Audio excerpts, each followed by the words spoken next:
My name's Gina. I'm 38 and I live and breathe the world of wedding dresses, running my own atelier salon here in the city. It's a good life, honestly.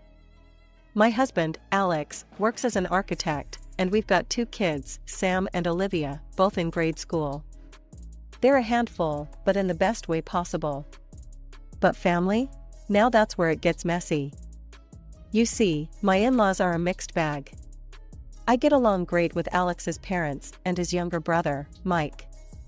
But Carol, Alex's older sister, is another story.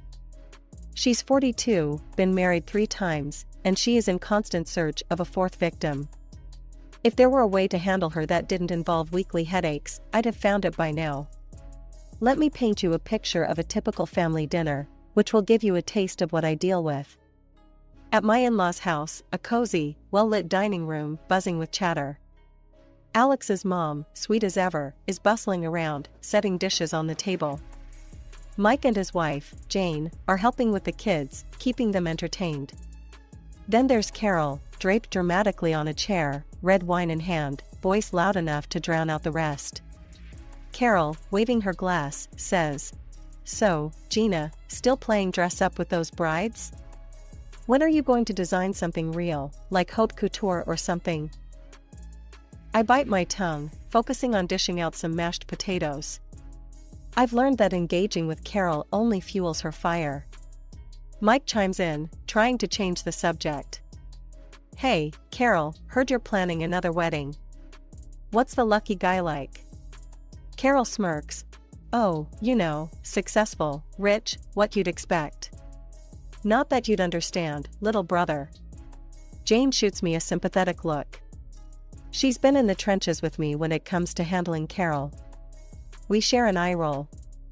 The dinner progresses with the usual banter, some of it good-natured, some of it barbed, especially from Carol. She's got a knack for steering conversations back to her favorite subject, herself. Alex, catching my eye, gives me an encouraging nod. We're a team, after all, and dealing with Carol is just one of those family hurdles we navigate together. The evening wraps up with promises to meet again next month. I hug my mother-in-law goodbye, feeling the solidarity in her tight squeeze. Driving home, Alex reaches over to squeeze my hand. "You okay?" "Yeah," I sigh, watching the city lights blur past. "Just another day in the life, right?" "Right," Alex agrees, a smile in his voice. "But hey, we've got each other, and that's what counts." And he's right. Despite the Carol-induced drama, we have a solid little world of our own, and nothing, not even a sister-in-law with a penchant for theatrics, can take that away from us. One typical Thursday morning found me knee-deep in tulle and satin, sketching out a new design that had popped into my head overnight. The atelier was quiet, save for the soft hum of the sewing machine from the corner where my assistant, Lisa, was working on a rush order. That's when my phone buzzed, a call from Jane, my brother-in-law Mike's wife. "Hey Gina, guess what? You will not believe what I just heard." Jane's voice crackled with mischief over the phone. I leaned back in my chair, ready for a bit of gossip to break up the morning monotony. "Hit me. What's the latest?" "So, Carol's getting married again. 4th time's the charm, right?" Jane laughed, and I couldn't help but chuckle along. "Seriously? Again? What is it this time? Did she find another millionaire looking for a trophy wife?" I asked, half joking. "Bingo! Some real estate mogul from out of town. She's planning the wedding of the century. Again.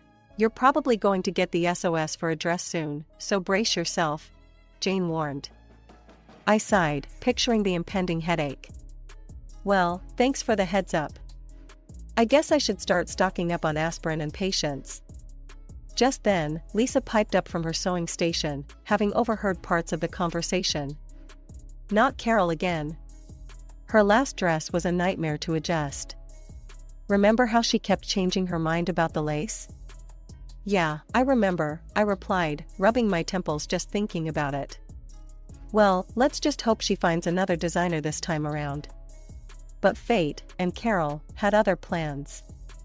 No sooner had I hung up with Jane than the front bell of the atelier tinkled, announcing a visitor. Speak of the devil, and she shall appear. Carol, draped in a designer scarf and oversized sunglasses, strutted into my shop like she owned the place. Her mother, Helen, followed behind, her expression apologetic. Gina, darling, I need your magic hands again. We have a wedding to plan. Carol announced loudly, removing her sunglasses and looking around the atelier with barely concealed disdain. I forced a smile, masking my reluctance. Carol, congratulations on the engagement. But are you sure you want to go through the dressmaking process with me again? It was quite a ride last time. Oh, come on, who else in this town can handle my exquisite taste? Plus, you owe me a favor for not completely ruining the last dress, Carol quipped, her laugh sharp and short. Helen gave me a pleading look. Gina, dear, I know Carol can be a bit much, but we would really appreciate your help. You know, family. Yeah, family, I echoed, the word tasting sour in my mouth. Alright, Carol. Let's see what we can do. But this time, we're doing things my way. Agreed? Carol pursed her lips, clearly not pleased with the conditions, but nodded anyway. Fine, but I have specific ideas this time. It needs to be spectacular. More spectacular than the last three. As they left, I turned to Lisa, who was smirking. What did I do to deserve this? Lisa shrugged, her eyes twinkling with sympathy. Who knows? But hey, if anyone can handle Carol's craziness, it's you. The rest of the day passed in a blur of fabric and sketches, but Carol's impending fourth wedding, and the gown that would surely be a thorn in my side, loomed large in my thoughts. The following week, true to her word, Carol stormed into my atelier with a thick folder under her arm and a fiery determination in her eyes. Her mom, Helen, tagged along, her smile tight, like she was bracing herself for the hurricane that was her daughter. Alright, Gina, I've been all over Pinterest and Instagram. I know exactly what I want this time. It's going to be bold, beautiful, and a bit scandalous, Carol declared, slamming the folder onto my work table and flipping it open to reveal a collection of the most over-the-top wedding dress designs I'd ever seen. I took a deep breath, skimming through her pics. Carol, these designs, they're quite youthful. Are you sure this is the route you want to go down? What's that supposed to mean, Gina? You think I can't pull off these styles? Is that it? Carol snapped, her voice sharp. No, it's not that. It's just that these are very revealing. Maybe we could adapt some elements to make it more you, I suggested, trying to keep the peace and steer her towards something more flattering. Carol waved off my concerns. I know what I want, Gina. And I want this. A dress that'll make everyone's jaw drop. So, can you do it or what? Resigned, I nodded, pulling out my sketch pad. Okay, let's fine-tune the ideas a bit. How about we start with the silhouette? Something that complements your figure? As I started sketching, Carol peered over my shoulder, her critique as subtle as a sledgehammer. No, that's too modest. I want it low-cut, and maybe some high slits. Think sexy, Gina, think wow. And don't forget, I want it white, pure white. I paused, pencil midair. White, again? Carol, you've worn white at your last 3 weddings. Maybe we could try something new? Like a soft peach or even a bold red? Carol slammed her hand down on the table. White, Gina. I'm not some second-rate bride. I want white, the whitest white you've got. And throw in some crystals and pearls. Lots of them. The fitting sessions that followed were no less dramatic. Each time Carol visited, she demanded changes. More beads here, fewer stitches there. Make it more fabulous, Gina. It's not hitting the spectacular mark yet. And each request was delivered with a please that sounded more like a command. One afternoon, after a particularly grueling session where Carol had decided the neckline wasn't deep enough for the 3rd time, I vented to Lisa, who'd been through every step of the ordeal with me. Lisa, if I have to redraw that neckline one more time, I might just turn that dress into a curtain. Lisa chuckled, handing me a cup of tea. Hang in there, boss. It's almost over. And hey, at least it'll be a wedding no one will forget, especially with Carol wearing one of your creations. As I went back to my sketches, adjusting yet another frill, I braced myself for the next fitting.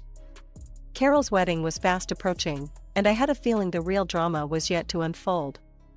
Today was crucial. I had finally completed the cost breakdown for her elaborate wedding dress, and it was time to discuss the numbers. Carol swept into the atelier with her usual flair, trailing a scent of expensive perfume that lingered long after she passed by. Her mother, Helen, followed, wearing an expression that suggested she'd rather be anywhere else. "All right, Gina, let's see if you've outdone yourself this time," Carol announced, barely glancing at the sketches and fabric samples laid out for her approval. I took a deep breath and handed her the itemized invoice. "Here's the breakdown, Carol. Given the materials and labor, the total comes to $2,500. I've already applied a 30% family discount." Carol's eyes widened as she scanned the document. She slammed it down on the table, causing a spool of thread to roll off and clatter to the floor. "Listen, Gina, I'm marrying a top businessman. There will be loads of rich, influential guests at my wedding. Think of this as a prime advertising opportunity for you. You should be paying me for wearing your dress." I stared at her, dumbfounded. "Paying you? Carol, I'm already cutting the costs significantly. I can't afford to hand out free dresses, even for family." Helen interjected, trying to smooth things over. "Carol, honey, Gina's been more than fair. Let's not." Carol cut her off, her voice rising. "No, Mom. This is ridiculous. I'm doing her a favor. She should be grateful." The tension in the room was palpable. I crossed my arms, meeting her glare. "Carol, I respect your position, but my business isn't a hobby. I have staff to pay and overheads to meet. I can't give away products for free, exposure or not." Carol's face turned a shade of crimson. "Then you can forget it. I'll find someone else who actually values good publicity." As she stormed out, Helen lingered, her eyes apologetic. "I'm so sorry, Gina. I'll talk to her." I sighed, feeling a mix of frustration and relief as Helen followed her daughter out. The rest of the day was a blur of minor tasks, my mind replaying the confrontation over and over. I was still reeling when I got home and recounted everything to Alex. Alex was livid. "She can't exploit your hard work like that, Gina. It's not fair to you or your employees." Later that evening, just as Alex and I were about to turn in, my phone rang. It was Helen. Her voice was soft, tinged with weariness. "Gina, I've been thinking about this afternoon. Carol's being unreasonable, but could we still make it work? Maybe as a wedding gift? It would mean a lot." The request caught me off guard. After a moment's hesitation, I found myself agreeing, despite the day's drama. "All right, Helen. I'll do it. The dress will be my gift to Carol." Working on Carol's wedding dress had turned my atelier into a battleground of frills and demands. Each fitting with Carol was more exhausting than the last. My staff, tired of her antics, had taken to timing their breaks to escape her visits. Lisa, my lead assistant, whispered to me as she grabbed her purse, "We're heading out for a bit. Text us when the coast is clear." As they left, Carol rolled her eyes. "They're so sensitive. You'd think they'd be used to a little criticism in this business." Trying to keep the peace, I continued pinning the dress, while Carol ranted about the upcoming lavish ceremony. The tension was palpable, and I was mentally counting down the minutes until she would leave. A week before the wedding, my phone buzzed. It was Paula, a close friend and also a friend to Carol. "Hey, are you excited about the wedding? I saw the guest list. It's going to be quite the event." I paused, a needle held midair. "The guest list? I haven't actually seen it. But yeah, I guess it'll be interesting. Paula, can you do me a favor and send me the list? Just curious about who's attending." "Sure thing, I'll email it to you now," she replied before hanging up. When the email pinged through, I scrolled through the names, my confusion turning to disbelief. My name was nowhere on it. I wasn't invited. The realization stung more than I expected. Later that evening, I brought it up with Alex. His brow furrowed as he listened. She didn't invite you? After all the work you put into this? Apparently not, I muttered, feeling a mix of anger and humiliation. Together, we called Carol, hoping it was a misunderstanding. But the conversation quickly spiraled. Carol, we noticed Gina isn't on the guest list. There's been a mistake, right? Alex asked, his voice tense. Carol's laughter crackled through the speaker. No mistake. Gina's just the seamstress, why would she be at the wedding? It's for important people. I felt my heart rate pick up, my grip on the phone tightening. But I'm making your dress. As a gift, Carol. More laughter. Yeah, thanks for the dress. But let's not pretend you belong at my wedding, Gina. Just stay home. Alex exploded. How can you be so ungrateful? She's your family. The call ended with Carol hanging up on us, and Alex was livid, pacing the room as he ranted about his sister's cruelty. I sat there, the weight of the entire situation sinking in. The dress I'd poured weeks into, the stress I'd endured, all for a woman who couldn't even respect me enough to acknowledge my presence at her wedding. It was a slap in the face, a betrayal that cut deeper than any harsh words she'd ever said. The final fitting was just a week away, and as Carol strutted into the atelier, you'd think nothing had happened. She was all smiles and demands, acting like she hadn't just snubbed me from the biggest day of her life. As we adjusted the fit, I kept up the charade, acting as though her snub hadn't hurt me. Inside, though, I was churning. I had decided on a plan of subtle revenge, something to give me a small sense of justice, without causing a spectacle. Oh, and I'll need to do one last thing to the dress at my workshop, I mentioned casually as I helped her out of the gown. I'll bring it to your place on the morning of the wedding. Carol, always in a rush, barely nodded. Just make sure it's early. I have a tight schedule, and I don't need any delays, Gina. Understood, I replied, keeping my tone neutral. You won't have any issues.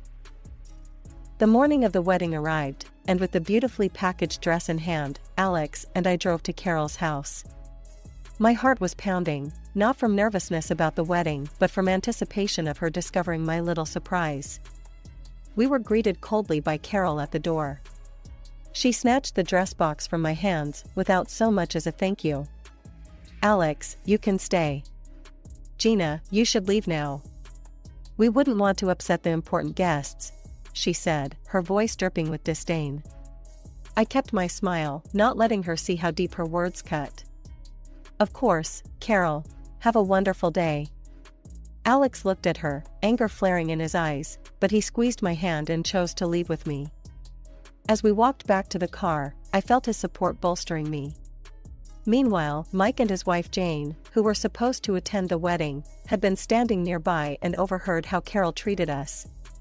Outraged, they decided then and there to skip the ceremony. Mike came over to our car before we could drive away. I can't believe she did that to you, Gina. We're not staying either. It's one thing to be a bridezilla, but it's another to be cruel, Mike said, clearly upset. As we made light of the situation, my phone buzzed. It was a text from Paula, who had stayed at the wedding. Something's going on. Carol looks furious. Did you do something? The text read. I couldn't help but smirk. Nothing much. Just gave her a little wedding gift. Alex and I had just settled down with our morning coffee, the house finally quiet, when a sharp ring of the doorbell shattered the calm. We exchanged weary looks, something in the air told us the day wasn't over just yet. I opened the door to find Carol standing there, red-faced and seething, clutching a simple piece of cloth. Her mother, Helen, stood beside her, a mix of embarrassment and frustration on her face, and Carol's fiancé, a tall, stern-looking man, hovered in the background, his expression grim. What is this, Gina? Carol thrust the cloth at me as if it were evidence in a trial. Explain this now. I took a deep breath, my resolve firm. That's your wedding dress, Carol. With your arrogance and the way you've treated everyone, that piece of cloth is more than generous." Her face twisted with fury. Carol stepped closer, her hand raised as if to strike. "You've ruined my wedding. I should." Helen caught her daughter's arm midair, holding it tightly. "Carol, stop this right now. Violence isn't going to solve anything." The fiancé finally spoke, his voice cold and decisive. "I can't do this, Carol. You're crazy, your tantrum made that clear. The wedding is cancelled." He turned, starting to walk away. "No, please don't leave." Carol's voice cracked, a mix of anger and desperation, but he didn't stop, didn't even look back as he walked down the driveway and disappeared around the corner. Carol, left standing with just her mother, turned her wrath back to me. "Look what you've done. You're happy now? You ruined everything." Before I could respond, she spun on her heel and stormed off, her mother hurrying after her, casting an apologetic look back at us.